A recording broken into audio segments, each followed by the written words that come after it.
ನಮಸ್ಕಾರ. ಎಲ್ಲರಿಗೂ ಸ್ವಾಗತ. ಇವತ್ತು ನಾವು ಒಂದು ಬಹಳ ಆಸಕ್ತಿದಾಯಕವಾದ ಬರಹದ ಬಗ್ಗೆ ಮಾತಾಡೋಣ. ಇದರ ಹೆಸರು ಮಾಸ್ಟರ್ ವಿಧಿವಿಧಾತ, ಸತ್ಯತೆ ಮತ್ತು ಪರಿವರ್ತನೆಯ ಶಕ್ತಿ. ಹೌದು. ಈ ಬರಹ ಒಂದು ದೊಡ್ಡ ಪ್ರಶ್ನೆಯನ್ನ ನಮ್ಮುಂದಿಡುತ್ತೆ. ನಮ್ಮ ಮನಸ್ಸಿನ ಸ್ಥಿತಿ ಅಂದ್ರೆ ನಮ್ಮ ಆಂತರಿಕ ಭಾವನೆಗಳು, ಅವು ಕೇವಲ ನಮಗೆ ಮಾತ್ರನಾ ಅಥವಾ ಅದೊಂದು ಶಕ್ತಿಯಾಗಿ ನಮ್ಮ ಹೊರಗಿನ ಪ್ರಪಂಚವನ್ನೇ ಬದಲಾಯಿಸಬಹುದಾ? ಬಹಳ ಮುಖ್ಯವಾದ ಪ್ರಶ್ನೆ ಇದು. ಹೌದು. ಈ ಬರಹದ ಶುರುವೇ ಒಂದು ಆಶೀರ್ವಾದದ ಹಾಗೆ ಇದೆ. ಸತ್ಯತೆಯ ಶಕ್ತಿಯ ಮೂಲಕ ಪ್ರಕೃತಿ ಹಾಗೂ ವಿಶ್ವವನ್ನು ಸತೋಪ್ರಧಾನ ಮಾಡುವಂತಹ ಮಾಸ್ಟರ್ ವಿಧಿವಿಧಾತ ಭವ.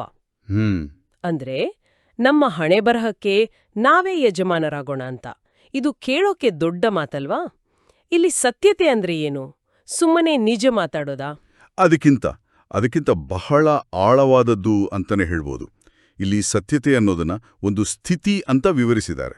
ಸ್ಥಿತಿ? ಹೌದು. ಕೇವಲ ಮಾತು ಅಥವಾ ಕೆಲಸ ಅಲ್ಲ, ನಮ್ಮ ಇರುವಿಕೆಯ ಮೂಲವೇ ಸತ್ಯವಾಗುವುದು. ಇದು ಒಂದು ರೀತಿ. ಹೇಗೆ ಅಂದ್ರೆ ಒಂದು ಆಧ್ಯಾತ್ಮಿಕ ಭೌತಶಾಸ್ತ್ರದ ನಿಯಮದ ಹಾಗೆ. ಓ, ಇಂಟ್ರೆಸ್ಟಿಂಗ್. ಗುರುತ್ವಾಕರ್ಷಣೆ ಹೇಗೆ ಕೆಲಸ ಮಾಡುತ್ತೋ ಹಾಗೆ ಒಬ್ಬ ವ್ಯಕ್ತಿಯ ಸತ್ಯತೆಯ ಸ್ಥಿತಿಯು ಒಂದು ಪ್ರಬಲವಾದ ಶಕ್ತಿಯಾಗಿ ತನ್ನ ಸುತ್ತಮುತ್ತಲಿನ ವಸ್ತುಗಳನ್ನ, ಪರಿಸ್ಥಿತಿಗಳನ್ನ ಮತ್ತೆ ಸಂಬಂಧಗಳನ್ನು ಕೂಡ ಬದಲಾಯಿಸುತ್ತೆ ಅಂತ ಈ ಬರಹ ಹೇಳುತ್ತೆ. ವಾವ್, ಅದು ನಿಜಕ್ಕೂ ಒಂದು ದೊಡ್ಡ ಕ್ಲೇಮ್. ಅಂದ್ರೆ ನಮ್ಮ ಆಂತರಿಕ ಸ್ಥಿತಿ ಹೊರಗಿನ ಪ್ರಪಂಚವನ್ನು ಬದಲಾಯಿಸೋ ಒಂದು ಫೋರ್ಸ್ ಇದ್ಹಾಗೆ ಅಂತ. ನಿಖರವಾಗಿ. ಈ ಒಂದು ಅಮೂರ್ತವಾದ ಐಡಿಯಾವನ್ನು ಅರ್ಥ ಮಾಡಿಕೊಳ್ಳೋದು ಹೇಗೆ? ಅದಕ್ಕಾಗಿಯೇ ಈ ಬರಹದಲ್ಲಿ 2 ದೃಷ್ಟಾಂತ ಕಥೆಗಳನ್ನು ಕೊಟ್ಟಿದ್ದಾರೆ. ಈ ಕಥೆಗಳ ಮೂಲಕ ಈ ತತ್ವ ಆಚರಣೆಯಲ್ಲಿ ಹೇಗೆ ಕಾಣಿಸುತ್ತೆ ಅನ್ನೋದನ್ನ ನಾವು ನೋಡಬಹುದು. ಸರಿ. ಮೊದಲ ಕಥೆ ಮನುಷ್ಯ ಮತ್ತು ಪ್ರಕೃತಿಯ ನಡುವಿನ ಸಂಬಂಧದ ಬಗ್ಗೆ ಮಾತಾಡಿದ್ರೆ, ಎರಡನೆಯದು ನಮ್ಮೆಲ್ಲರ ದೈನಂದಿನ ಜೀವನಕ್ಕೆ ಸಂಬಂಧಪಟ್ಟಿದ್ದು, ಅಂದ್ರೆ ಮಾನವ ಸಂಬಂಧಗಳ ಬಗ್ಗೆ. ಸರಿ. ಹಾಗಾದ್ರೆ ಮೊದಲ ಕಥೆಯಿಂದ ಶುರು ಮಾಡೋಣ. ಇದು ಪ್ರಕೃತಿಯ ಮೇಲೆ ಪ್ರಭಾವ ಬೀರೋ ಬಗ್ಗೆ ಇದೆ ಅಲ್ವಾ? ಹೌದು. ಈ ಕಥೆ ನಡೆಯೋದು ಭೀಕರ ಬರಗಾಲದಿಂದ ತತ್ತರಿಸಿದ ಒಂದು ಹಳ್ಳಿಯಲ್ಲಿ. ನೀರಿಲ್ದೆ ಜನರೆಲ್ಲ ಭಯ, ಹತಾಶೆ, ಆಮೇಲೆ ಒಬ್ಬರ ಮೇಲೊಬ್ರು ದೂಷಣೆ, ಈ ತರದ ಒಂದು ನೆಗೆಟಿವ್ ವಾತಾವರಣ. ಹೌದು. ಅಂತಹ ಪರಿಸ್ಥಿತಿಯಲ್ಲಿ ಅದೇ ಸಹಜ. ಅದೇ ವಾತಾವರಣದಲ್ಲಿ ರಮೇಶ್ ಅನ್ನೋ ಒಬ್ಬ ಯುವಕ ಮಾತ್ರ ಬೇರೆ ದಾರಿ ಹಿಡಿತಾನೆ. ಅವನೇನ್ ಮಾಡ್ತಾನೆ? ಹೊರಗಿನ ಪರಿಸ್ಥಿತಿ ಅಷ್ಟು ಗಂಭೀರವಾಗಿದ್ದಾಗ ಒಬ್ಬ ವ್ಯಕ್ತಿ ಏನು ತಾನೇ ಮಾಡಲು ಸಾಧ್ಯ? ಅದೇ ಪಾಯಿಂಟ್. ಅವನು ಹೊರಗಿನ ಗದ್ದಲದ ಜೊತೆ ಹೋರಾಡ್ಲು ಹೋಗೋದಿಲ್ಲ. ಬದಲಾಗಿ ತನ್ನ ಗಮನವನ್ನು ಸಂಪೂರ್ಣವಾಗಿ ಒಳಮುಖ ಮಾಡ್ತಾನೆ. ಓಕೆ. ಪ್ರತಿದಿನ ಬೆಳಗಿಂಜಾವ ಅವನು ಒಂದೇ ಸಂಕಲ್ಪದ ಮೇಲೆ ತನ್ನ ಮನಸ್ಸನ್ನ ಕೇಂದ್ರೀಕರಿಸ್ತಾನೆ.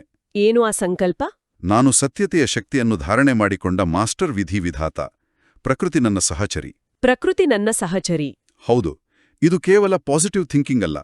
ಇದು ತನ್ನ ಮೂಲ ಸ್ವರೂಪದ ಬಗ್ಗೆ ಅವನಿಗಿದ್ದ ಅಚಲವಾದ ನಂಬಿಕೆ. ಒಂದು ನಿಮಿಷ. ಇಲ್ಲಿ ನನಗೆ ಒಂದು ಪ್ರಶ್ನೆ ಇದೆ.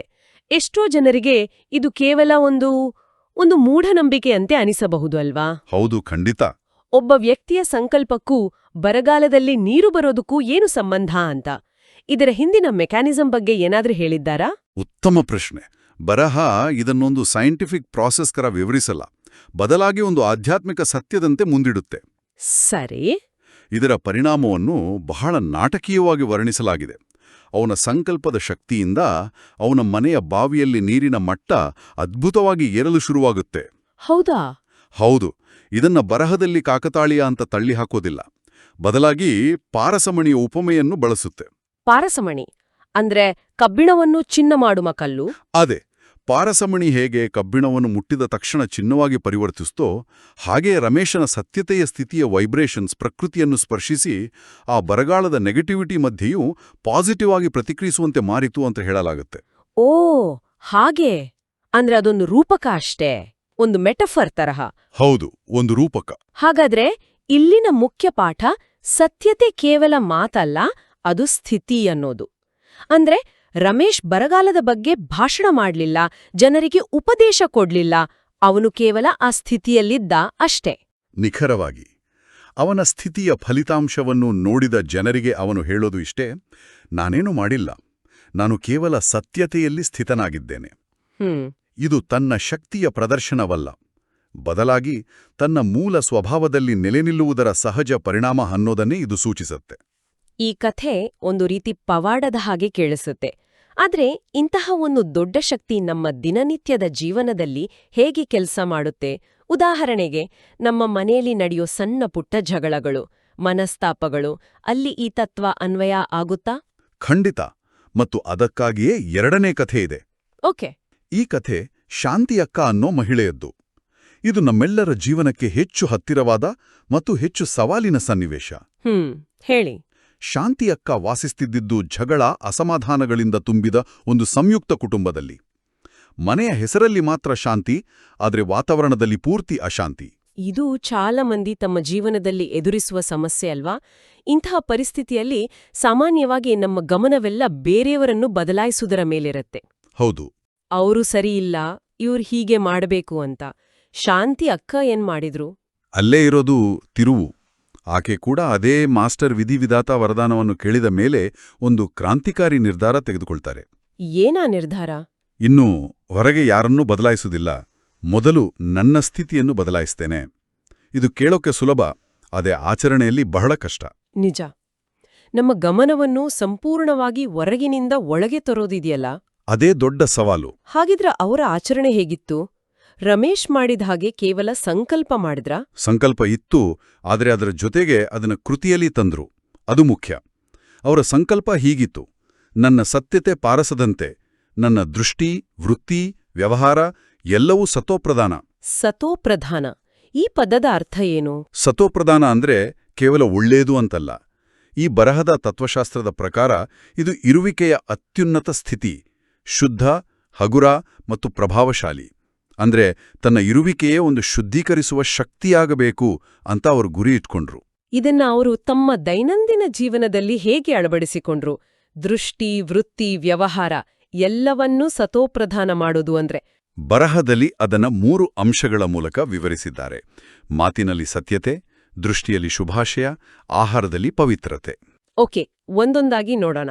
ಮಾತಿನಲ್ಲಿ ಸತ್ಯತೆ ಅಂದ್ರೆ ಕೇವಲ ಸುಳ್ಳು ಹೇಳದಿರುವುದು ಮಾತ್ರವಲ್ಲ, ಮೃದುವಾದ, ಹಿತವಾದ ಮಾತುಗಳನ್ನಾಡುವುದು, ನೋಯಿಸುವ ಸತ್ಯವನ್ನು ಪ್ರೀತಿಯಿಂದ ಹೇಳುವುದು. ಸರಿ. ದೃಷ್ಟಿಯಲ್ಲಿ ಶುಭಾಶಯ ಅಂದ್ರೆ ಇತರರ ತಪ್ಪುಗಳನ್ನು ನೋಡಿ ತೀರ್ಪು ಕೊಡುವುದನ್ನು ನಿಲ್ಲಿಸಿ ಅವರಲ್ಲಿರುವ ಒಳ್ಳೆಯ ಗುಣಗಳನ್ನು ನೋಡುವುದು, ಪ್ರತಿಯೊಬ್ಬರ ಬಗ್ಗೆಯೂ ಶುಭ ಹಾರೈಸುವುದು. ಇದು ತುಂಬಾ ಕಷ್ಟ. ಹೌದು. ಮತ್ತು 3ನೇದು ಆಹಾರದಲ್ಲಿ ಪವಿತ್ರತೆ. ಅಂದ್ರೆ ಶುದ್ಧವಾದ ಮನಸ್ಸಿನಿಂದ ಪ್ರೀತಿಯಿಂದ ಅಡಿಗೆ ಮಾಡಿ ಬಡಿಸುವುದು. ಈ 3 ಆಚರಣೆಗಳ ಮೂಲಕ ಅವರು ತಮ್ಮ ಆಂತರಿಕ ಸ್ಥಿತಿಯನ್ನು ಬದಲಾಯಿಸಲು ಶುರು ಮಾಡಿದರು. ಆದ್ರೆ ಇದು ವಾಸ್ತವದಲ್ಲಿ ಸಾಧ್ಯನಾ? ಬರಹದಲ್ಲಿ ಇದರ ಫಲಿತಾಂಶವನ್ನು ತುಂಬಾ ಸರಳವಾಗಿ ಹೇಳಿದಂತೆ ಅನಿಸುತ್ತೆ. ದೀರ್ಘಕಾಲದಿಂದ ಬೇರೂರಿರುವ ಕುಟುಂಬದ ಡೈನಾಮಿಕ್ಸ್, ಜನರ ಸಂಸ್ಕಾರಗಳನ್ನು ಬದಲಾಯಿಸೋದು ಅಷ್ಟು ಸುಲಭವೇ? ಇದು ಅತ್ಯಂತ ಪ್ರಾಯೋಗಿಕ ಪ್ರಶ್ನೆ. ಖಂಡಿತ ಬರಹವು ಇದನ್ನು ಒಂದು ಯಶಸ್ವಿ ಕಥೆಯಾಗಿ ಹೇಳುತ್ತೆ. ಆದರೆ ಅದರ ಹಿಂದಿನ ಶ್ರಮವನ್ನು ನಾವು ಊಹಿಸ್ಕೊಳ್ಬೇಕು. ಸಂಸ್ಕಾರ ಅಂದ್ರೆ ನಮ್ಮ ಆಳವಾಗಿ ಬೇರೂರಿರುವ ಅಭ್ಯಾಸಗಳು. ಹೌದು. ಅದನ್ನ ಬದಲಾಯಿಸೋದು ಕಷ್ಟವೇ. ಆದರೆ ಶಾಂತಿಯಕ್ಕ ಬೇರೆಯವರ ಸಂಸ್ಕಾರವನ್ನ ಬದಲಾಯಿಸಲು ಹೋಗ್ಲಿಲ್ಲ, ಅವರು ತಮ್ಮ ಪ್ರತಿಕ್ರಿಯೆಯನ್ನ ಬದಲಾಯಿಸ್ಕೊಂಡ್ರು. ಓ, ಇದು ಮುಖ್ಯವಾದ ವ್ಯತ್ಯಾಸ. ಹೌದು. ಬೇರೆಯವರು ಕೋಪದಿಂದ ಮಾತಾಡಿದಾಗ ಅವರು ಶಾಂತಿಯಿಂದ ಪ್ರತಿಕ್ರಿಯಿಸಿದ್ರು. ಯಾರಾದರೂ ತಪ್ಪು ಮಾಡಿದಾಗ ಅವರು ದ್ವೇಷಿಸುವ ಬದಲು ಶುಭ ಹಾರೈಸಿದ್ರು. ಇದರ ಪರಿಣಾಮ ಏನಾಯಿತು? ನಿಧಾನವಾಗಿ ಇಡೀ ಮನೆಯ ವಾತಾವರಣವೇ ಬದಲಾಗಲು ಶುರುವಾಯಿತು. ಅವರ ಸ್ಥಿರವಾದ ಶಾಂತಿ ಮತ್ತು ಪ್ರೀತಿಯು ಆ ಪಾರಸಮಣಿಯಂತೆ ಇತರರನ್ನು ಸ್ಪರ್ಶಿಸಿತು. ಜಗಳಗಳು ಕಡಿಮೆಯಾದವು, ಮಕ್ಕಳಲ್ಲಿ ಸೌಮ್ಯತೆ ಬಂತು, ಗಂಡನ ಮಾತುಗಳಲ್ಲಿಯೂ ಮೃದುತ್ವ ಬಂತು. ಬರಹದಲ್ಲಿ ಹೇಳುವಂತೆ ಒಂದು ದಿನ ಯಾರೋ ಒಬ್ಬರು ನಿಮ್ಮ ಮನೆ ಸ್ವರ್ಗದಂತಾಗಿದೆ ಅಂತ ಹೇಳ್ತಾರೆ. ವಾವ್!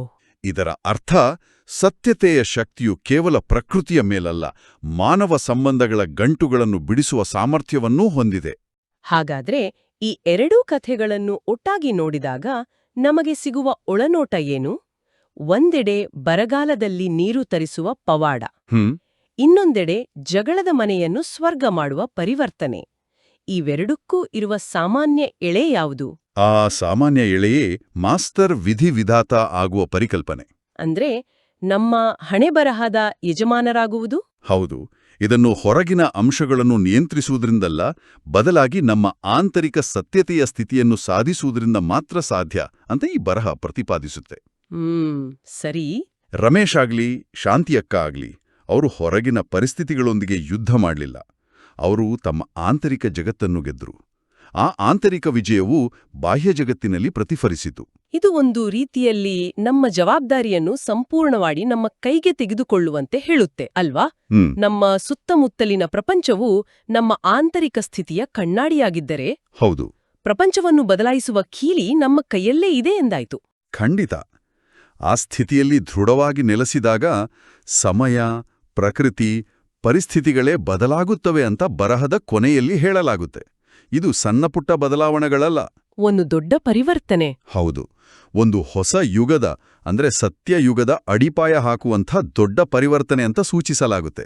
ಬರಹದ ಕೊನೆಯಲ್ಲಿ ಒಂದು ಘೋಷವಾಕ್ಯವಿದೆ: ಸತ್ಯತೆಯಲ್ಲಿ ಸ್ಥಿತಿ, ಅದೇ ವಿಧಿವಿಧಾತೆಯ ವಿಧಿ.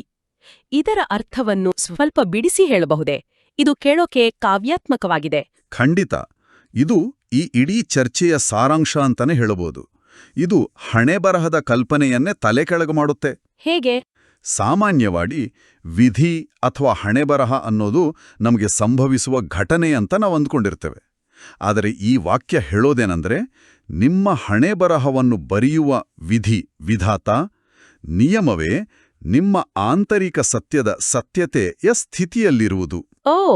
ಅಂದರೆ ನಿಮ್ಮ ಆಂತರಿಕ ಸ್ಥಿತಿಯೇ ನಿಮ್ಮ ಹಣೆಬರಹವನ್ನು ಬರೆಯುವ ಲೇಖನಿ. ನಿಮ್ಮ ಅದೃಷ್ಟ ಹೊರಗಿನ ಗ್ರಹಗಳಿಂದ ಅಥವಾ ಬೇರೆ ವ್ಯಕ್ತಿಗಳಿಂದ ನಿರ್ಧಾರವಾಗೋದಿಲ್ಲ.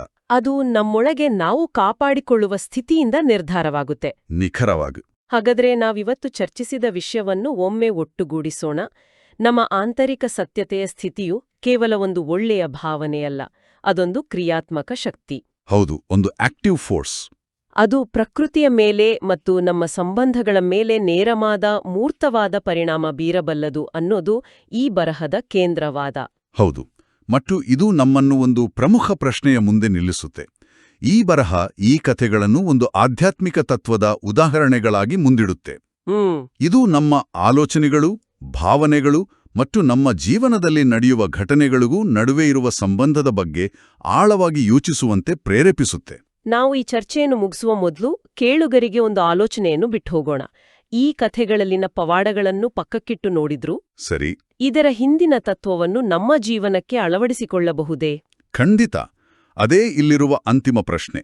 ಈ ಬರಹದಲ್ಲಿ ಹೇಳಿದಂತೆ ಕೇವಲ ಮಾತಿಗಷ್ಟೇ ಸೀಮಿತವಾಗದೆ ಒಂದು ಅಚಲವಾದ ಆಂತರಿಕ ಸತ್ಯದ ಸ್ಥಿತಿಯಿಂದ ಕಾರ್ಯನಿರ್ವಹಿಸುವುದು ನಮ್ಮ ಸ್ವಂತ ಜೀವನದಲ್ಲಿ ಏನನ್ನು ಅರ್ಥೈಸಬಹುದು? ಹೌದು, ಬಹುಶಃ ಮುಂದಿನ ಬಾರಿ ಜೀವನದಲ್ಲಿ ಒಂದು ಸವಾಲು ಎದುರಾದಾಗ ಅಥವಾ ಒಂದು ಸಂಬಂಧದಲ್ಲಿ ಬಿಕ್ಕಟ್ಟು ಉಂಟಾದಾಗ ಹೊರಗೆ ದೂರುವುದನ್ನು ಅಥವಾ ಬೇರೆಯವರನ್ನು ದೂಷಿಸುವುದನ್ನು ಬಿಟ್ಟು ಒಂದು ಕ್ಷಣ ನಿಲ್ಲಬೇಕು. ಹೌದು, ಒಂದು ಕ್ಷಣ ನಿಂತು ಈ ಕ್ಷಣದಲ್ಲಿ ನನ್ನ ಆಂತರಿಕ ಸ್ಥಿತಿ ಹೇಗಿದೆ ಅಂತ ನಮ್ಮನ್ನೇ ನಾವು ಕೇಳಿಕೊಳ್ಳುವುದು ಇದರ ಮೊದಲ ಹೆಜ್ಜೆಯಾಗಿರಬಹುದೇನು? ಬಹುಶಃ ಬದಲಾವಣೆಯ ನಿಜವಾದ ಆರಂಭದ ಬಿಂದು ಅಲ್ಲಿರಬಹುದು. ಖಂಡಿತ.